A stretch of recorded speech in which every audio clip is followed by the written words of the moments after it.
बारे में चिंतन करते हैं। कोई भी टॉपिक, जैसे हम साइंस का कोई टॉपिक पढ़ा रहे हैं तो क्या करते हैं, इसके माध्यम से हम साइंटिफिक टेम्परामेंट का डेवलप करेंगे। बच्चे मान लें कोई टॉपिक मोशन है, मोशन पढ़ा रहे हैं तो बच्चे मोशन से रिलेटेड लॉ ऑफ मोशन जान सकेंगे, टाइप्स ऑफ मोशन जान सकेंगे, जानेंगे। ये सारी चीज़ें हम ऑब्जेक्टिव में नोट करते हैं। तो सबसे पहले उन बिंदुओं को तय, उन बिंदुओं को तय करते समय ही हमारे मन में बातें होनी चाहिए कि हम उसके माध्यम से बालकों का केवल विषय का विकास कर रहे हैं, सब्जेक्ट डेवलपमेंट कर रहे हैं, तो उसका कुछ हम इमोशनल डेवलपमेंट भी कर रहे हैं, कुछ अन्य चीज़ों को का भी विकास करें, उसके अंदर कुछ सॉफ्ट स्किल डेवलप करें। सारी चीज़ों का भी विचार हमको ऑब्जेक्टिव तय करके करना है। और दूसरा है लर्निंग आउटकम, यानी इस चीज को, इन चीज़ों को बताने के बाद, कक्षा कक्ष में इस टॉपिक को डिलीवर करने के बाद बच्चे किन कार्यों को संपन्न करने में सक्षम होंगे, क्या क्या बच्चे सीख जाएंगे, ये चीज़ें हम लर्निंग आउटकम में जाना। और लर्निंग आउटकम भी अब NCERT के द्वारा प्रोवाइडेड है, आजकल मार्केट में भी है और नेट पर भी उपलब्ध है। मेरे पास डाउनलोडेड सॉफ्ट कॉपी है, लेकिन उतना सारा मैं आपको नहीं दे सकता कि कोई 130 पेज का है, 140 पेज का है। यदि ग्रुप बन जाता है तो बाद में मैं आपको शेयर कर दूँगा, जिनको रुचि होगी आप देख सकते हैं। तो स्टेज वाइज है और दोनों लैंग्वेज में, हिंदी में भी है, अंग्रेजी में भी। तो यदि अभी नहीं तो 2-4-5 दिन के बाद ग्रुप बन जाएगा तो मैं लर्निंग आउटकम भी शेयर कर दूँगा आपको, आप उसको भी देख सकते हैं या फिर आप नेट से भी डाउनलोड कर सकते हैं। तो ये दो चीज़ें सबसे पहले इस पर विचार करते हैं, लर्निंग ऑब्जेक्टिव और लर्निंग आउटकम। अब तीसरा बिंदु है एरिया ऑफ इंटीग्रेशन। हम कौन कौन से एरिया को इंटीग्रेट कर सकते हैं। आज के समय में एक विषय बहुत महत्वपूर्ण है कि अब परिवर्तन होने जा रहा है। हमारी आज़ादी के बाद से जो हमारी शिक्षा नीति इस प्रकार की रही कि हम जब पढ़ने लिखने लगे, विज्ञान पढ़ने लगे, तो कोई भी विषय, कोई भी टॉपिक ऐसा नहीं था जिसमें कि हम अपने आप पर गर्व कर सकते। भारतीय परंपराओं में, भारतीय विज्ञान की बहुत ही आप कहीं स्वर्णिम परंपरा रही है भारतीय इतिहास, परंतु कहीं पर भी अपने देश के किसी वैज्ञानिक का नाम किसी टेक्स्ट बुक में, किसी प्रकार के रिसर्च के लिए, किसी प्रकार के ऐसे क्रिएटिव कंट्रीब्यूशन के लिए जो समाज को दे दिया हो, ऐसा कहीं पर चर्चा नहीं होती। हमको लगता था कि हम लोग तो बस, जैसा कि अभी बताते थे कि हम लोग क्या थे, हम लोग सपेरे लोग थे, सांप को बीन बजाने वाले और सांप को खेल खेलने वाले लोग थे। जितने सारे जो विद्वान लोग पैदा हुए सब जर्मनी में पैदा हुए, अमेरिका में पैदा हुए, इंग्लैंड में पैदा हुए, लेकिन विज्ञान की बड़ी उज्ज्वल परंपरा है। अब आज जो चीज़ें डेवलप हुई है, आप सोचिए, एक छोटा सा उदाहरण देता हूँ कि आज लगभग 70-80 साल पहले विमान उड़ने लगा, राइट ब्रदर्स ने खोज की, है ना।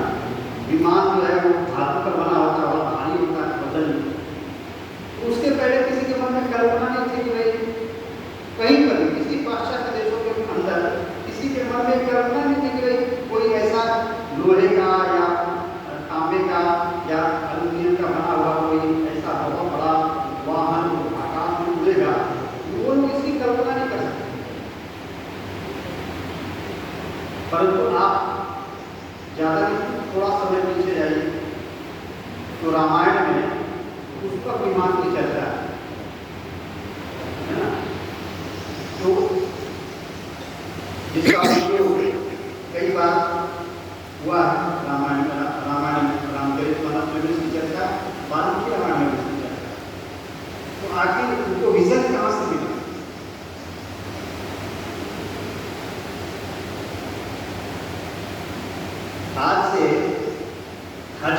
साल पहले आप देखे होंगे अपने विद्यालय में भी कहीं चित्र लगा होगा, एक महर्षि है जो आंख का ऑपरेशन करते हैं। तो हजारों साल पहले महर्षि चरक जो है वो एक बहुत बड़े आई सर्जन हुए। अब हम आज प्राण क्लासिफिकेशन की बात करें, लेकिन विंध्याचल के पर्वत पर बैठ करके आज से 3-4 हजार वर्ष पूर्व पराशर ऋषि ने पूरा प्राण क्लासिफिकेशन लिखा। आज हम बच्चों को पाइथागोरस थ्योरम पढ़ाते हैं, लेकिन शुरू में पहले से उसकी बोधाएं नहीं पहले से उसको लिखी। शुरू में ज्योमेट्री की चर्चा है। तो ऐसी अनेक चीजें हैं, अनेक बातें हैं जो आज आपको राष्ट्रीय शिक्षा नीति आने के पूर्व तक कहीं पर इसकी कोई चर्चा नहीं मिलती, लेकिन राष्ट्रीय शिक्षा नीति में इसको महत्व दिया और कहा गया है कि हम जब कभी भी बालकों को कोई टॉपिक पढ़ाएंगे तो उसमें भारतीय ज्ञान परंपरा की कुछ बातें उनके इंटीग्रेट करें। तो इसी दृष्टि से कई प्रकार के विषय दिए गए हैं, जोड़े गए हैं, जिसको हम कक्षा कक्ष में अपने विषयों के साथ उसको इंटीग्रेट करते हैं। अब उनके कुछ बिंदुओं पर हम चर्चा करते हैं। जैसे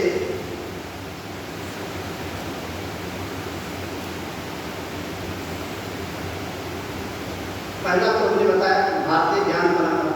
तो जब कभी भी ऐसे विषयों को हम पढ़ा रहे हैं, जैसे हम पाइथागोरस थ्योरम पढ़ा रहे हैं, उसमें बताएंगे जिस समय हम अंकगणित पढ़ा रहे होंगे उस समय हम बताएंगे बच्चों की अंकगणित तब तक पूर्ण नहीं होता है जब तक आर्यभट्ट का कंट्रीब्यूशन इसमें नहीं हुआ है ना।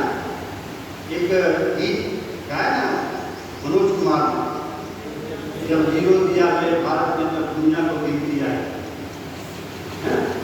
उसमें कई सारे गीत तो है, बहुत पुराना गीत है, लेकिन कई सारे ऐसे भारतीय जो ज्ञान परंपरा की बातें उस गीत में। तो हमने दशमलव दिया, हमने जीरो दिया, तब दुनिया को गिर दिया। तो भारतीय ज्ञान परंपरा जब भी हम अंकगणित पढ़ाएंगे तो आर्यभट्ट की उसमें चर्चा ज़्यादा नहीं, 10 सेकंड के लिए भी करेंगे तो बच्चों के मन में एक भाव आएगा, उसके अंदर एक इमोशन पैदा होगा कि नहीं, हमारे पूर्वज भी वैज्ञानिक थे। जब कभी भी हम ज्योमेट्री पढ़ाएंगे तो हम सूत्र की चर्चा करेंगे तो उनके अंदर एक अपने पूर्वजों के प्रति गौरव का भाव होता है। जब कभी प्राण क्लासिफिकेशन पढ़ाएंगे तो पराशर ऋषि की चर्चा करेंगे तो उसके अंदर गौरव का भाव होता है। ऐसे हजारों ऋषि महर्षि हैं जो अपने अपने विषयों के बहुत तर्जुबा करते हैं। उन सारी चीज़ों को कोई 10 सेकंड के लिए, 15 सेकंड के लिए कक्षा कक्षा में उसकी चर्चा। दूसरा है म्यूजिक, डांस एंड ड्रामा। अब देखिए बच्चों को जब हम गाइडेड लर्निंग की बात करते हैं, हम किसी चीज को गीत के माध्यम से भी बता सकते हैं, नृत्य के माध्यम से बता सकते हैं, ड्रामा के माध्यम से बता सकते हैं। जैसे हमको बताना है कि भाई ऐसा है, कुछ इन्फेक्शस डिजीज के बारे में बताना है ना, या फिर जैसे कंप्लेंट ऑफ फूड के बारे में बताना है या बैलेंस डाइट के बारे में बताना है। तो एक 2 मिनट का हम एक बच्चों से रोल प्ले करवा सकते हैं।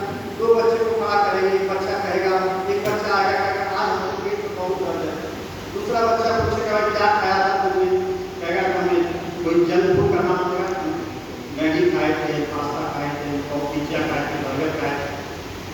दूसरी बच्ची कहेगी अरे इसीलिए तुम्हारा पेट की दर्द है, देखो मैं कितना हेल्दी फूड खाता हूँ और मैं हमेशा स्वस्थ रहता हूँ, मैं दांत बिल्कुल ठीक है, मार्केट भी बिल्कुल ठीक करता है, पढ़ने में भी बिल्कुल मन लगता है और रोज